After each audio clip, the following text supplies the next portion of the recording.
Hello everyone. आज हम लोग डिस्कस करने वाले कि कैसे आप नोट्स बना सकते हो और जो कि इजी हो रिवीजन के टाइम में, क्योंकि एग्ज़ाम बहुत नज़दीक आ चुका है। तो ये बहुत इंपॉर्टेंट है कि एक अच्छा और क्रिस्प और फुल ऑफ इंफॉर्मेशन जो कि एग्ज़ाम में आता है उससे रिलेटेड एक नोट्स होना चाहिए। तो किस तरह से नोट्स आप बना सकते हो वो देखो। सबसे पहले आप सिलेबस आगे रखो, उसके हिसाब से जितने भी उसमें वर्ड दिए गए उसके हिसाब से आप पहले नोट्स बनाओ। उसके बाद PYQ देखो और PYQ के अकॉर्डिंग आप नोट्स में इंक्लूड करो, क्योंकि बहुत सारा चीज़ आपको आप बुक में देखोगे तो सारा कुछ एक बुक में नहीं होता है। तो उसके लिए आपको गूगल करना पड़ेगा। आप तो AI आ गया, AI की हेल्प से भी आप कर सकते हो, क्रिस्प नोट्स बना सकते हो। ठीक है, तो सबसे पहले आप सिलेबस के अकॉर्डिंग भी बनाओ और सबको इंक्लूड भी करते जाओ PYQ का। ठीक है, जैसे मीनिंग है, ऑब्जेक्टिव है, आप सिलेबस देख रहे होगे तो सारा कुछ है। उसके बाद आप देखो ब्लूम टैक्सोनॉमी के बारे में, उसमें ये वाला तो क्वेश्चन आ चुका है बहुत बार। आप PYQ यदि देखोगे तो कैसे पहले का 1956 में क्या था इसका अरेंजमेंट और 2001 में इसका अरेंजमेंट क्या रहा है। ठीक है, उसके बाद जाके हम लोग देखेंगे कि इसका जो डिफरेंट कैटेगरी में डिवाइड किया गया उसके बारे में भी आप लोग ये करो। इसका शॉर्ट फॉर्म कैसे आप याद कर सकते हो वो भी मैंने इसमें लिख दिया। उसके गैगनी का लर्निंग थ्योरी के बारे में हम लोग देखेंगे।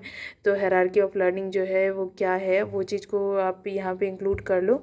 उसका 5 ऑब्जेक्टिव है, उस चीज़ को भी मैंने इंक्लूड किया है। उसके बाद जाके लेवल्स ऑफ टीचिंग में आप देखो, इसको मैंने एक डायग्राम के थ्रू अच्छे से जो भी इसका इम्पॉर्टेंट पॉइंट है वो सारा कुछ मैंने लिखा है। जैसे किसने इसको ना इस वर्ड को इन्वेंट किया है और इसमें क्या क्या चीज़ इम्पॉर्टेंट है वो। उसके बाद और जो 2-3 वर्ड है एंड इंडोलॉजी, पेडागॉजी और वो किससे रिलेटेड है वो भी मैंने लिख दिया। ऑथोरेटिव टीचिंग क्या है, डेमोक्रेटिक टीचिंग क्या है, वो सारा कुछ को भी मैंने इसी में इंक्लूड किया।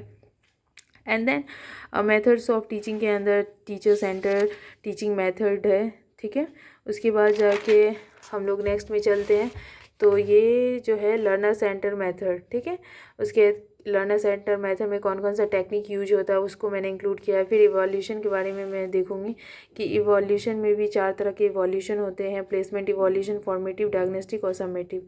और टीचिंग फेज, इसमें 2 तरह का फेज होता है, प्री एक्टिव, पोस्ट एक्टिव और 3 तरह के इंटरएक्टिव फेज भी। कौन कौन सा क्या है, क्या डिफरेंस है वो मैंने इसमें इंक्लूड किया, वो आप देख लेना। उसके बाद हम लोग आ जाते हैं evaluation on the basis of nature and reference. 2 तरह का होता है, नॉर्म रेफरेंस और क्राइटेरिया रेफरेंस। नॉर्म रेफरेंस होता है जब आप कंपेयर करो एक ग्रुप को दूसरे ग्रुप से। तो जैसे क्लास में कोई फर्स्ट आया है तो हम लोग कैसे उसको फर्स्ट मानते, कोई सेकेंड आया है उसके कंपैरिजन में। क्राइटेरिया क्या है, जैसे आप देखते होगे कि OBC फॉर्म भरेंगे तो इसका ये इतना है ना कॉस्ट है, तो OBC का क्राइटेरिया कुछ है इनकम और फिर जाके। ठीक है, तो ये क्राइटेरिया सेट किया जाता है, तब उसके अकॉर्डिंग आपको रैंक या फिर हायरार्की में डिवाइड किया जाता है, तो उसको क्राइटेरिया रेफरेंस कहते हैं। फिर मॉडल ऑफ टीचिंग, 3 तरह के मॉडल होते हैं, पेडागॉजी, एंड्रोगॉर्जी और उसके ह्यूटोगॉर्जी।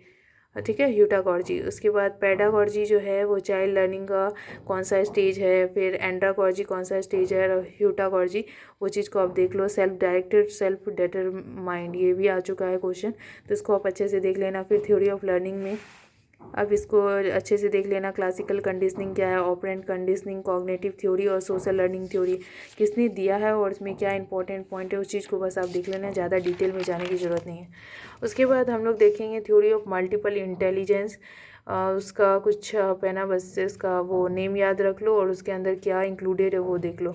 फिर सोशल डेवलपमेंट थ्योरी कौन दिया है और क्या उसमें होता है वो देख लो। ठीक है, इस तरह से लर्निंग थ्योरी मैंने इंक्लूड किया है, क्योंकि लर्निंग थ्योरी का आप देखोगे तो ट्रेंड बहुत ज़्यादा अब आने लगा है। पहले उतना नहीं आता था, बस सिंपली है ना, पहले ब्लूम टैक्सोनॉमी आ जाता था, लेकिन अब बहुत लर्निंग थ्योरी पे भी फोकस किया जा रहा है, तो उस चीज़ को आप इंक्लूड कर लेना। फिर टाइप ऑफ लर्निंग, कितने तरह का लर्निंग होता है, लर्निंग मैनेजमेंट सिस्टम कैसे किया जाता है वो देखना है। फिर जाके LMS के बारे में आप थोड़ा देख लेना।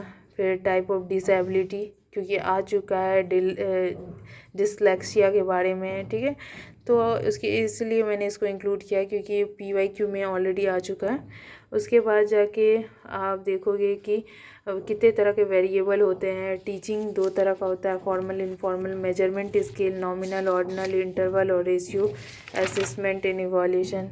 और पियाजे का आप देख लो, ये डेवलपमेंट थ्योरी, ये आ चुका है ऑलरेडी PYQ में। मैंने मेनली वही डिस्कस किया है जो PYQ में आ चुका है और सिलेबस के अंदर है। उससे बाहर आप कुछ मत जाओ, उससे बाहर वैसे भी नहीं आएगा, क्योंकि टीचिंग एप्टीट्यूड एक ऐसा ये यूनिट है, उसमें आपसे आपके थोड़े कॉमन सेंस के बारे में पूछेगा कि आप क्लास में हो, इस तरह का बिहेवियर हो रहा है तो आप कैसे मैनेज करोगे, डील करोगे स्टूडेंट से।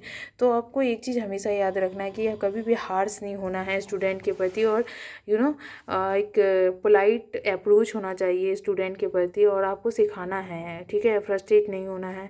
तो इस चीज़ का ध्यान रखना। अपने पर्सनालिटी का टेस्ट भी होता है इसमें कि आप किस तरह के टीचर बनोगे।